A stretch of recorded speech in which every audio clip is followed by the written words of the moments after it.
You need to identify your big ideas, and there should only be 2 or 3 of them. And then if a senior leader, the main job of a senior leader is to identify 2 or 3 important ideas and then to enforce great execution against those big ideas. And the good news is that the big ideas are usually incredibly easy to identify. You shouldn't need to think about them very much. You already know what they are. Let me give you an example. For Amazon, the consumer business, the 3 big ideas are low prices, fast delivery, and vast selection. You don't need, it's not the kind, the way you know that they're the big ideas is because they're so obvious. The big ideas should be obvious. And by the way, it's very hard to maintain a firm grasp of the obvious at all times. So little things can distract you from the obvious. But you have to back up and say, these are the 3 big ideas. How do we always deliver things a little faster? How do we always reduce our cost structure so that we can have prices that are a little lower? And the good thing about these big ideas is they will be stable in time. So I know for a fact that 10 years from now, customers are still going to like low prices. No matter what happens with technology and everything else, no matter what happens, people are going to like faster delivery. It is impossible for me to imagine a scenario where 10 years from now, a customer comes to me and says, Jeff, I love Amazon. I just wish you delivered a little more slowly. This is so inconceivable that you can have great conviction as a leader to continue to put energy into driving speed of delivery. And whatever you're, in AWS, I know that customers, they like low prices, they like availability, they don't want the services to be down, they like data security. It's not very hard to figure out what the big ideas are, and then you can keep putting energy into those things, and you spin up those flywheels, and they'll still be paying you dividends 10 years from now. And what I'm saying, I'm putting it in kind of a business context, but for those of you who are in government, these principles would apply identically to a government organization. You should figure out what the big ideas are and just spin up flywheels. Get those things rolling. Make sure that you've picked things that'll still be true 10 years from now, 20 years from now. The founding idea of Amazon was to build universal selection of books. The biggest bookstores only had 150,000 titles.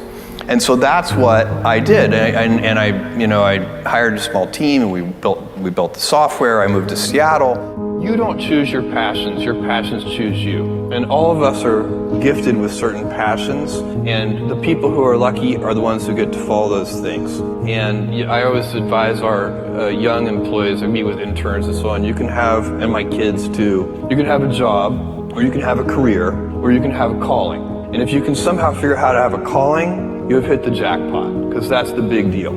The stress primarily comes from not taking action over something that you can have some control over. So if I find that some particular thing is causing me to have stress, that's a warning flag for me. What it means is there's something that I haven't completely identified, perhaps in my conscious mind, that is bothering me, and I haven't yet taken any action on it. I find as soon as I identify it and make the first phone call or send off the first email message or whatever it is that we're going to do to start to address that situation, even if it's not solved, the mere fact that we're addressing it dramatically reduces any stress that might come from it. So stress comes from ignoring things that you shouldn't be ignoring, I think in large part. So stress doesn't come, people get stress wrong all the time in my opinion. Stress doesn't come from hard work, for example. You can be working incredibly hard and loving it. And likewise, you can be out of work and incredibly stressed over that. So, and likewise, if you kind of use that as an analogy for what I was just talking about, if you're out of work, but you're going through, a disciplined approach of, a series of job interviews and so on and working to remedy that situation, you're going to be a lot less stressed than if you're just worrying about it and doing nothing.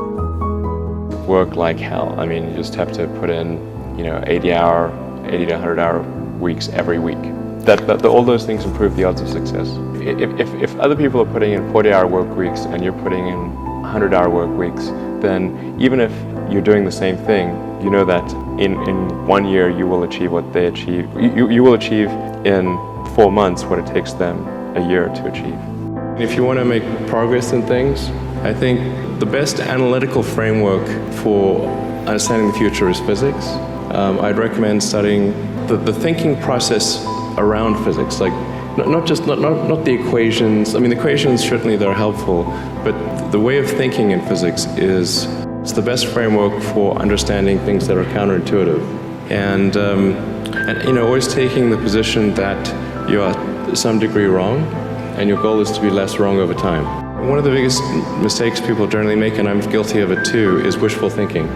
Like you want something to be true even if it isn't true. And so you ignore the things that, you ignore the real truth because of what you want to be true. This is a very difficult trap to avoid. And like I said, it's certainly one that I find myself in having problems with.